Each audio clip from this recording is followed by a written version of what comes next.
रसूलों के आमाल बाब 1।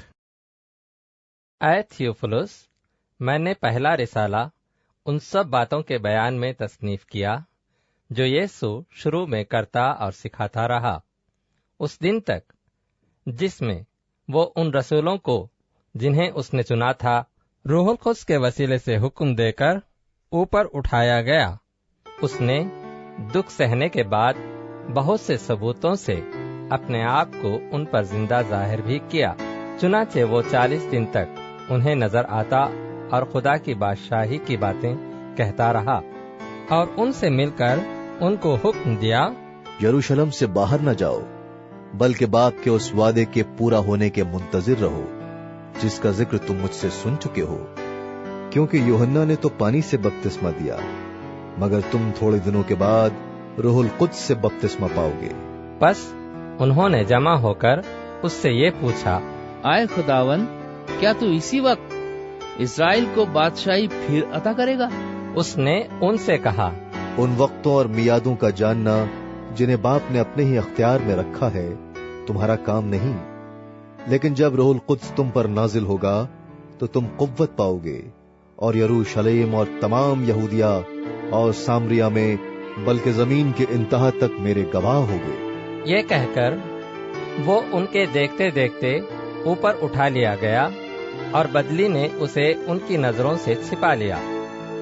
और उसके जाते वक्त जब वो आसमान की तरफ गौर से देख रहे थे तो देखो, 2 मर्द सफेद पोशाक पहने उनके पास आ खड़े हुए और कहने लगे, अरे गलीली मर्दों, तुम क्यों खड़े आसमान की तरफ देखते हो?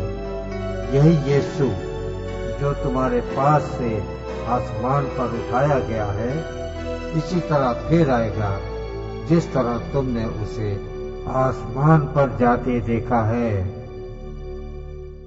तब वो उस पहाड़ से जो जैतून का कहलाता है और यरूशलेम के नजदीक सब्त की मंजिल के फासले पर है, यरूशलेम को फिरे और जब उसमें दाखिल हुए तो उस बालाखाने पर चढ़े जिसमें वो यानी पतरस और यूहन्ना और याकूब और अंद्रियास और फिलिपुस और तोमा और बर्तलमाई और मत्ती और हल्फई का बेटा याकूब और शमौन जेलोतीस और याकूब का बेटा यहूदा रहते थे।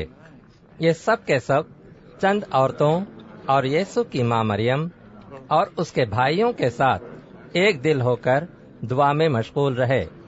और उन्हीं दिनों पतरस भाइयों में जो तखमीनन 120 शख्सों की जमात थी खड़ा होकर कहने लगा, ऐ भाइयों, उस नविश्ते का पूरा होना जरूर था जो रूहुल कुद्स ने दाऊद की जुबानी उस यहूदा के हक में पहले से कहा था, जो यीशु के पकड़ने वालों का रहनुमा हुआ, क्योंकि वो हम में शुमार किया गया और उसने इस खिदमत का हिस्सा पाया। उसने बदकारी की कमाई से एक खेत हासिल किया और सर के बल गिरा और उसका पेट फट गया और उसकी सब अंतड़ियां निकल पड़ी। और ये यरूशलेम के सब रहने वालों को मालूम हुआ, यहाँ तक कि उस खेत का नाम उनकी जबान में हकलदमा पड़ गया, यानी खून का खेत। क्योंकि जबूर में लिखा है कि उसका घर उजड़ जाए और उसमें कोई बसने वाला ना रहे और उसका ओहदा दूसरा ले ले। बस जितने अरसे तक खुदावन यीशु हमारे साथ आता जाता रहा, यानी यूहन्ना के बपतिस्मा से लेकर खुदावन के हमारे पास से उठाए जाने तक, जो बराबर हमारे साथ रहे, चाहिए कि उनमें से एक मर्द हमारे साथ उसके जी उठने का गवाह बने।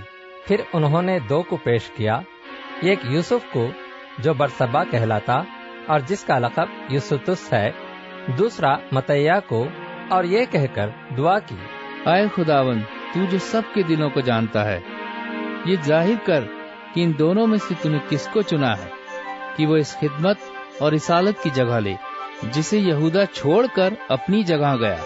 फिर उन्होंने उनके बारे में खुरा डाला और खुरा मतैया के नाम का निकला। बस वो उन 11 रसूलों के साथ शुमार हुआ।